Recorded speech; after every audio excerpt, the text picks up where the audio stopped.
அக்கா நம்ம ரீசெண்டா பாத்தீங்கன்னா நம்ம ஊர் தொட்டிப்பாலத்துக்கு போயிருந்தோம். அதாவது பாத்தீங்கன்னா இது கன்னியாகுமரியில இருக்குது. கன்னியாகுமரியே ஒரு அழகு. அதுல தொட்டிப்பாலம் அப்படின்றது ஒரு பேரழகு அப்படின்னு சொல்லலாம் அக்கா. இது பாத்தீங்கன்னா ஐயா பெருந்தலைவர் காமராஜர் ஐயா ஆட்சியில தான் பாத்தீங்க அப்படின்னா கட்டியிருக்காங்க. 1963ல கட்டி 1969ல பாத்தீங்கன்னா முழுசா வேலை எல்லாமே முடிஞ்சிருக்குது. இதுக்கு அதாவது தொட்டி வடிவில் இருக்கிறனால தொட்டிப்பாலம் அப்படின்னு சொல்றாங்க.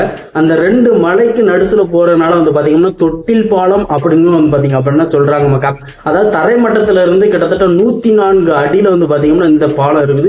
உண்மையிலே பாக்குறதுக்கு பாத்தீங்கன்னா அருமையா இருக்கும் அப்படின்னு சொல்லலாம். அது மட்டும் இல்லாம பாத்தீங்கன்னா இந்த தொட்டி பாலத்துக்கு தண்ணி பேச்சுப்பாறை அந்த அணையில இருந்து தான் பாத்தீங்கன்னா வந்துட்டு இருக்குது. பக்கத்துல நிறைய ஆறுகள்லாம் இருக்குது. சிற்றாறு இந்த மாதிரி பாத்தீங்கன்னா கோதையாறு இந்த மாதிரி நிறைய இருக்கு. அது மூலமா பாத்தீங்கன்னா இந்த தொட்டி பாலத்துக்கு தண்ணி வந்துட்டு இருக்குது அப்படின்னு சொல்லாமக்கா. இதுல உள்ள தண்ணி ஃபுல்லாவே நமக்கு கல்குளம் விளவங்கோடு அந்த லைனுக்கு தான் பாத்தீங்கன்னா போகுது அப்படின்னு சொல்றாங்க. உண்மையிலே சூப்பரா இருக்கும். மொத்தத்துல கன்னியாகுமரி அப்படின்னால அழகு. நம்ம தொட்டி பாலம் இதே மாதிரி நிறைய இடங்கள்லாம் இருக்குது. ஒரு சொர்க்கம் அப்படின்னு சொல்லலாமாக்கா. நீங்களும் கண்டிப்பா அந்த தொட்டி பாலத்துக்கு வாங்க. ஐயா பெருந்தலைவர் காமராஜர் ஐயா ஆட்சி காலத்துல கட்டின பாலம் இன்னைக்கு வரைக்குமே கம்பீரமா இருக்குது. பெருமையும் சேர்த்துட்டு இருக்குது அப்படின்னு சொல்லலாமாக்கா.